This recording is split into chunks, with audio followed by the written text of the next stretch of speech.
Amber. How are you today? I'm well. Excellent, excellent. So I'm going to go back to last summer. Okay. I remember asking you, we were texting as we often do when you're all over the world, as you often are all over the world. And you came back with like some sort of like fantastic, awesome, it's a beautiful day. And I'm like, whoa, what's going on? And you didn't send me anything in words. You sent me a PDF and it had the Feisty Manifesto on it. And I was like, oh, someone is cooking like with some serious gas today. They're moving. They are nuclear powered in their, because it had never come up. You'd never talked to me about it. Nothing. I just saw a fully formed, fully finished piece. Right. And I've asked you a couple times if that's a place you wanted to go. And before today, we've been like, oh, we'll do that at another time. We'll do that. We've had other topics. But today you said yes. Today I said yes. And I'm so juicy with the yeah. I'm literally rubbing my hands. You can't see it, but I'm like, oh, we're gonna go there. I can't wait. Okay, so where are we going? Well, let's start with maybe describe the process of creating a manifesto first, and then we can get into the individuals. I think obviously as a professional project manager, I was inspired by the Agile Manifesto.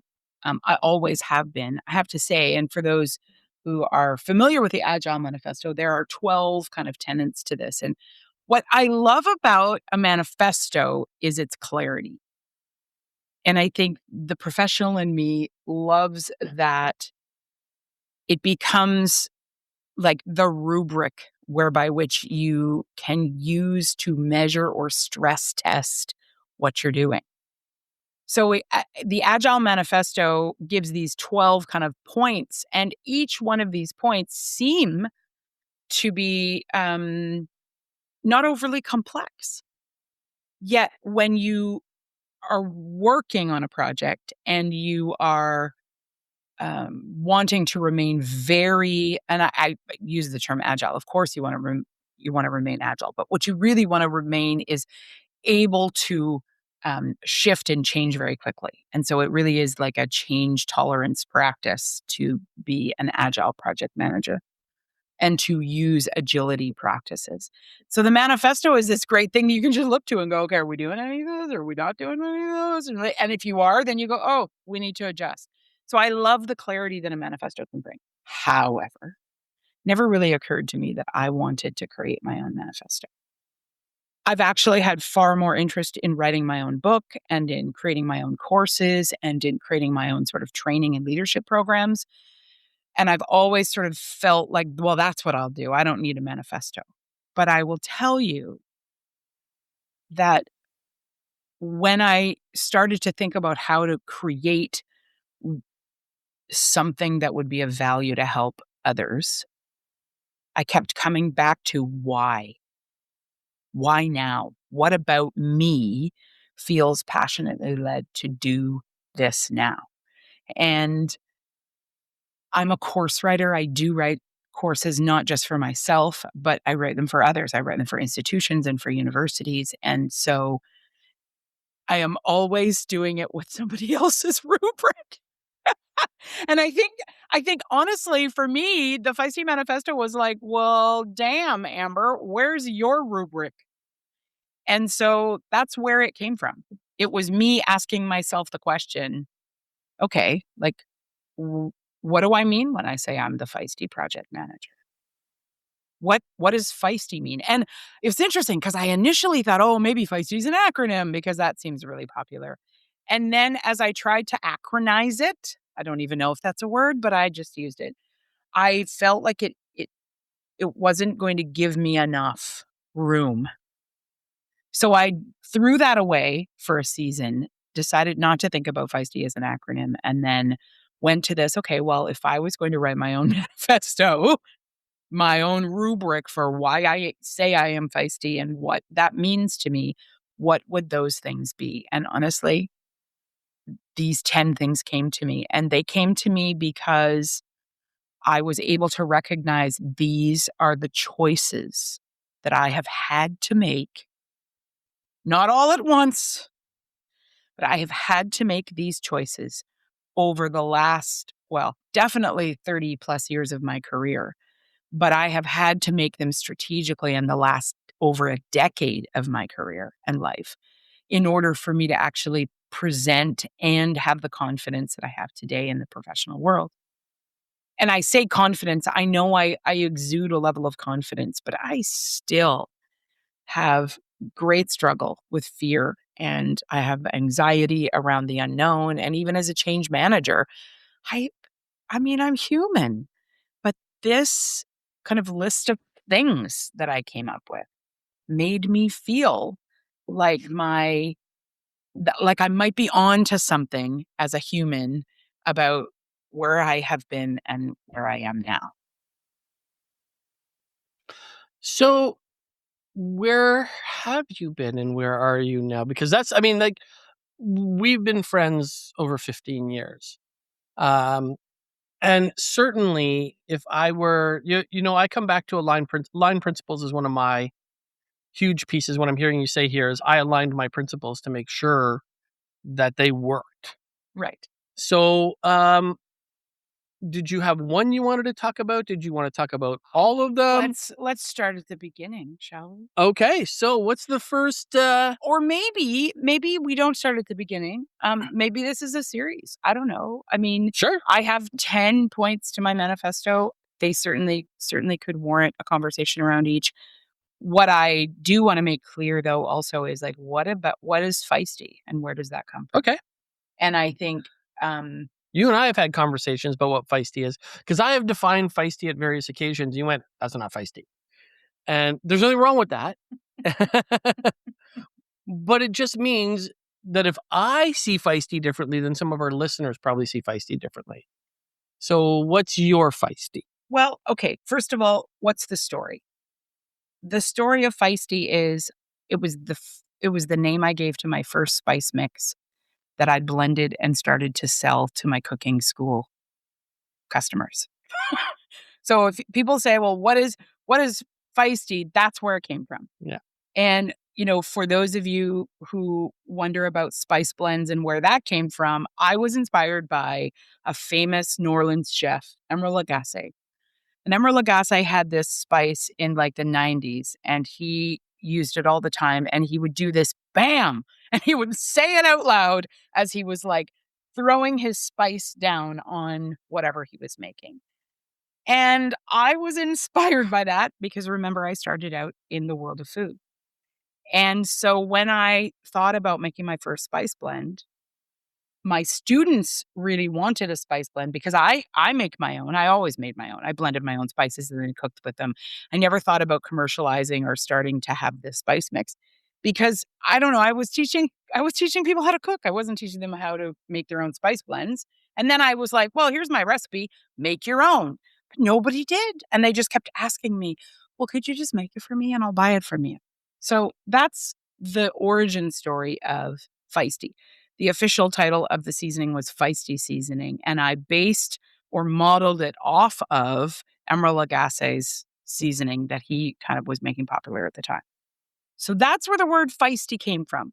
The reason feisty worked then in a culinary context was that it was not overtly spicy. It was overtly flavorful. So a heavy, for those foodies out there, a heavy base of paprika, which gives you this punchy kind of red, literally the feisty color.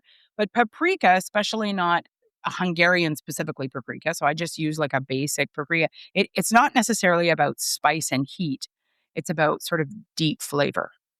And that was the base. And then adding in all these other salts and seasonings and garlic and thyme and just all these other ingredients. So you created this amazing, like one shop blend that you could go in a soup or a stew or a marinade, and it would just bring out all these amazing flavors. And it had a very, very subtle kick to it.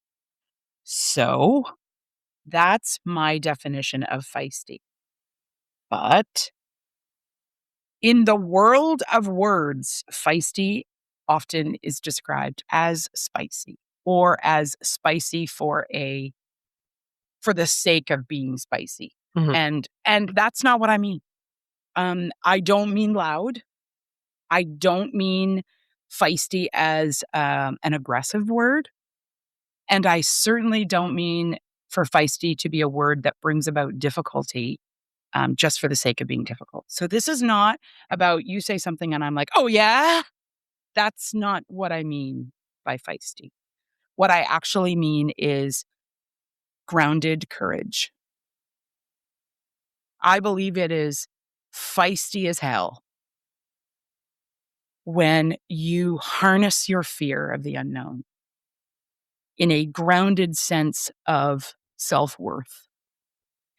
And you are audaciously hopeful and curious in spite of your fear.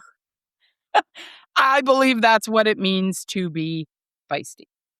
I think it's also very much about regulating your emotions, honestly, not forsaking that you have emotions. And by you, I mean the royal you. If someone is being feisty, I believe that we tell the truth.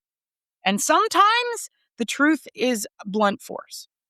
Sometimes. And that's where I think feisty does play out to the word or the assumption that it's a spicy word, that, you're just going to be the antagonist. I don't think feisty has to be antagonistic all the time. I do believe sometimes it will be called for. But I think it is about telling the truth and not using the truth as a weapon in conversations in a professional environment. And for me, it's always about being curious. I'm a feisty approach to thinking about the world is we're going to look at all the sides. We're not going in deciding we know. And if you know me, and I know you do, a lot of people perhaps listening to this know me. I spent a good portion of my career knowing the answer before I went into the room. And part of why was because feeling like I had the right answer gave me confidence to walk into the room. However, I don't believe that's feisty confidence. I believe feisty confidence is that you walk into the room still with the fear, but you pair it with curiosity and an awareness that, I want to be active. I want to be a participant. It's interesting when I talk about how to run a meeting. I always say, you have to have a facilitator in the meeting, you have to have a leader in the meeting, you have to have a note taker in the meeting, you have to have a timekeeper in the meeting, but you can't be all of them at once. Because the most important role in a meeting is a participant. And I, as a feisty leader, want always to be able to be an authentic participant in the conversation. If you go in knowing the answer already, you're not participating in what can be a collaborative, learning, curious conversation. You're just going, okay, here's how it is, or here's the way it is. And I think in the project work that I do, it's really important to be in this collaboration mode. And it's hard to do because a lot of other people come into the room and they're like, I know what the answer is. So I think it's feisty to say, I see you, I hear you. I would push back and say, I don't know that any of us could know yet what the right answer is because we haven't collaborated. Yeah, you just used a word, and it was the word that had, as you were speaking, this is the phrase that came Okay. to me, and what I was remembering was Bruce Lee's quote, "The authentic expression of self." Mm. And whether it's authentic truth or authentic curiosity, one thing I can say, having worked with you and been your friend behind the scenes, um, for anybody who's ever seen Amber present, okay, and I know there's lots of people out there who've seen the presentations. What I can tell you is that is not a show. Okay, this is not someone who this is like, I'll make it akin to Robin Williams. Whether he's on the stage or off the stage, Robin is Robin, and everybody has said that what you see is what you get. It's not like other performers who, Alice Cooper is a character that Francis puts on when he goes on stage, but that's not who he is at the grocery store. Amber on stage and Amber at the grocery store, Same person. there's like the integrity of self is the same when I see you talk to a cashier or when I see you talk to a room of several hundred. There's no separation in that. And I'm hearing the feistiness in that authenticity. I really appreciate you framing that for me because, first of all, thank you, because I consider that to be a high, high compliment. I also consider that to be such a tremendous shift in my own life because I knew and I was aware that that wasn't true of me for a long time. And that has become, and I think you're helping me frame this right now, live, that has become who I am because of the feisty journey. And Mm. and the writing of the manifesto in this last sort of 12 to 18 months, that's actually been me figuring out what is it that got me here? What is it that allows me to be ever present at the grocery store and on stage? And I really do believe it's not the manifesto itself, because the manifesto is just me trying to capture it. But what I recognize is the journey to me becoming and embodying the feisty PM really is that I had to learn how to do that. I had to learn to put aside my people pleasing, to put aside my need to be something for someone, and to just be present.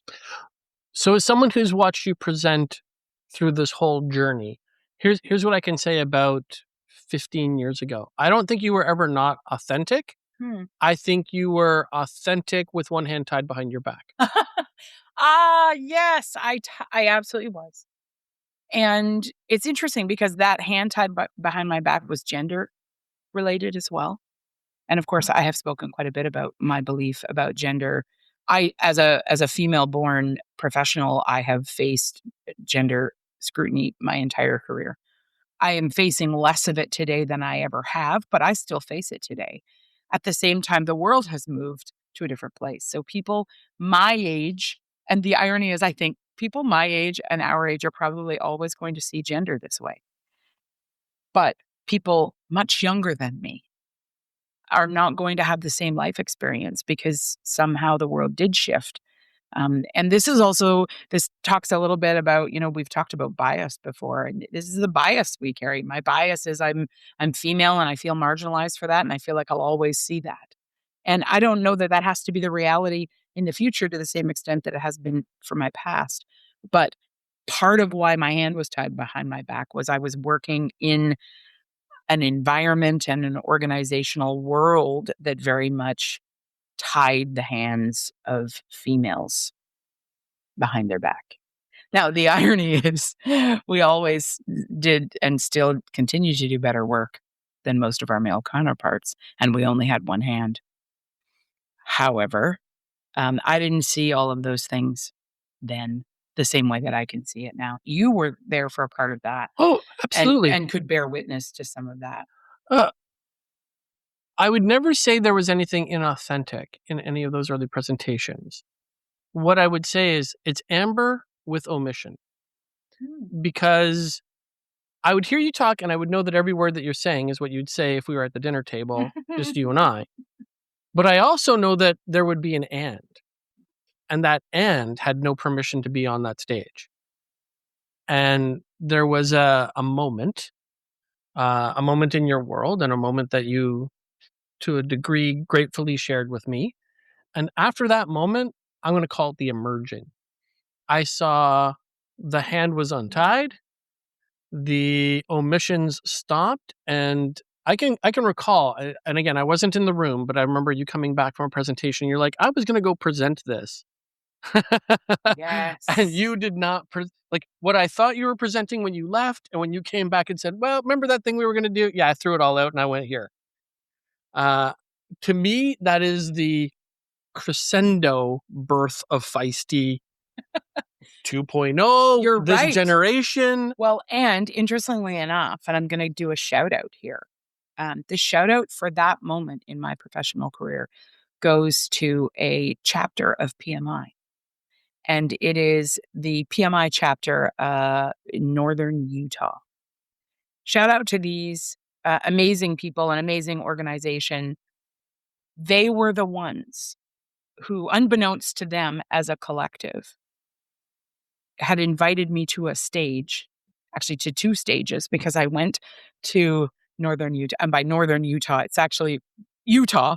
And I was in Salt Lake City for their professional development. And I had been invited to speak at their PD conference as well as the regional professional development conference for all chapters in the region of the Pacific Northwest. And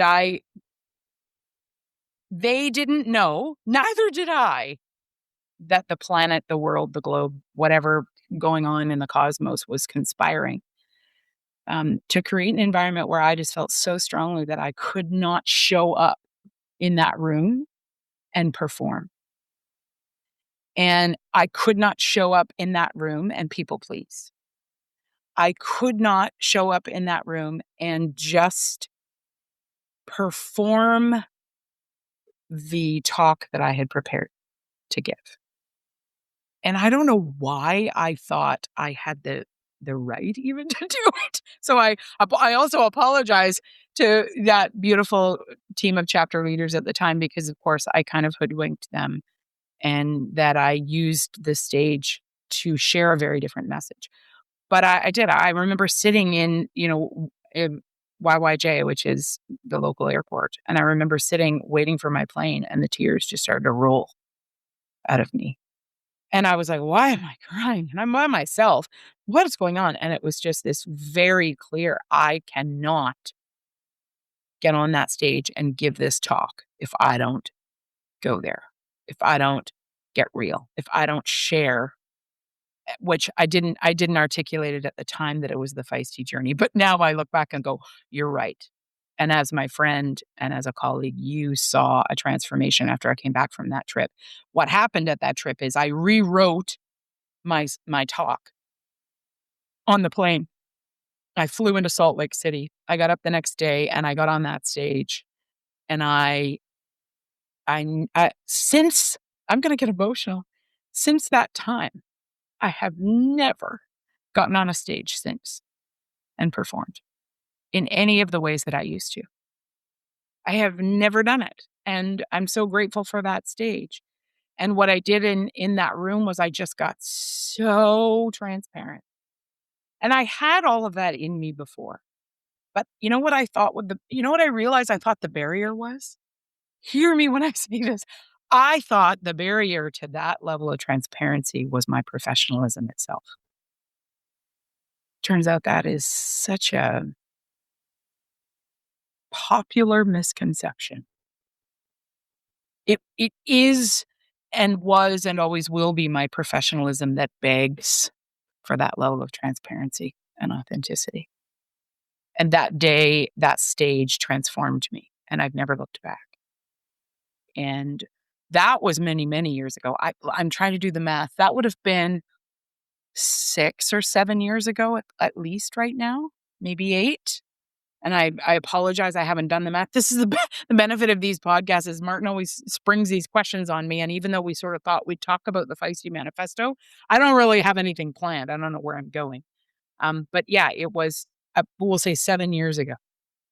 And from then on, I really flipped the switch on this journey of being feisty. And so writing the manifesto really, I mean, it came out of all of this. I think I got really anxious with myself because I wanted to be clear about who I've been calling myself the Feisty PM for quite some time because it's fit. But I've been like, what do I mean when I say that? And that's the manifesto. And I mean, if you think it's wise, I think it would be great. I would love to kind of go through each of the parts of the Feisty Manifesto in future podcasts because they're not, I didn't pick them out of the sky. These are not like, oh, that sounds good. Oh, no. These are hard learned lessons for me that have helped me define who I am today and also are helping to continue to define what I believe feisty leadership looks like. I'm not done. I am working on a lot of interesting new projects that I hope will be part of, well, it always will be a part of my learning journey, but I hope I can expand the journey for others. But this is the sort of genesis of it. This is the origin of how and what and why I'm here today. And anybody who knew you 15 years ago would not say you weren't feisty. This is true. Like, it's not like, oh, that's Amber. She's quiet and demure and sits back. No. What I think really happened in that space, and this will be my language, but I think it was feisty unbound. Okay. The the hand tied behind the back came Right. off. Yeah. And when you had no more constraint other than pure, I'll use this word, pure integrity. Mhm. That what you see is what you get, performance aside. Because I have seen you perform, and I want to be clear. Like, I mean, they're wonderful performances, and when you see you on stage, but when you say you've seen me perform, you're talking about stuff that no one in my professional life yes, knows that I do. yes, yes, I've seen you be two That might characters in be the room I was gonna at say the same time. that might be another podcast, but yes, you were talking about my theatrical self. Yes, we all have a theatrical self. We all have masks we wear. Mine But more literal. this podcast and this journey Mhm. and this evolution is unbound. Correct. And that's also why it started last year and not 5, 7, 10 years ago. Oh, and for listeners, I have been bugging her for this for quite some time. But also you weren't ready either in True. the same way, but in a different And way. yes, And I each of us has had our epiphanies. and I think, with wisdom comes that time takes care of things. And in all things, time has needed to happen. All right. I view feistiness today very differently than I did before, and it's continuing to evolve. But yeah, we had to do all these things to get here. Sure. And so thank you for today. Yes. And listeners, get ready because we got 10 10 more topics coming. that we are gonna fire, and they're Okay. gonna all be pretty Feisty? they're gonna be pretty feisty. All right. Thank you for today, Amber. Thanks, Martin.